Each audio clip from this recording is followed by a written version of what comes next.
তুমি কি এখনো ফ্রি ফায়ার গেমটা খেলো? যদি শুধু টাইম পাস করার জন্যই খেলো, তাহলে ভাই তুমি এখনো বোকার স্বর্গে বাস করতেছ। মনে রেখো, গাধার মতো খাটলে হবে না, বাঘের মতো শিকার করতে হবে। ভালো স্কিল থাকার সত্ত্বেই যদি ব্যবহার না করো, তবে তুমি নিজের প্রতিভার অপমান করছো। বোকার মতো পড়ে থেকো না।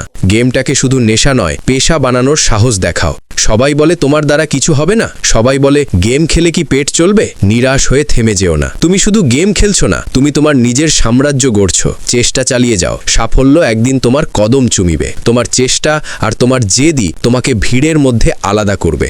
একদিন এই স্কিলই তোমার হয়ে কথা বলবে। সেদিন কাউকে জবাব দেওয়ার প্রয়োজন হবে না। মনে রেখো, আজকের ব্যর্থতা মানেই শেষ নয়। পৃথিবীর সব লিজেন্ডরাই জিরো থেকে শুরু করেছিল। স্কিল কোনো গিফট না, এটা অর্জনের বিষয়। যখন সবাই ঘুমিয়ে থাকে, তখন তুমি ট্রেনিং গ্রাউন্ডে ঘাম ঝরাও। যখন সবাই হাল ছেড়ে দেয়, তখন তুমি আরও একবার চেষ্টা করো। তো আজকের ভিডিওটা এই পর্যন্তই। ভালো লাগলে অবশ্যই সাবস্ক্রাইব অ্যান্ড ফলো দিয়ে রাখো। আর কি টাইপের ভিডিও চাও কমেন্টে জানাও, সামনে তোমার পছন্দের ভিডিও নিয়ে আসবো।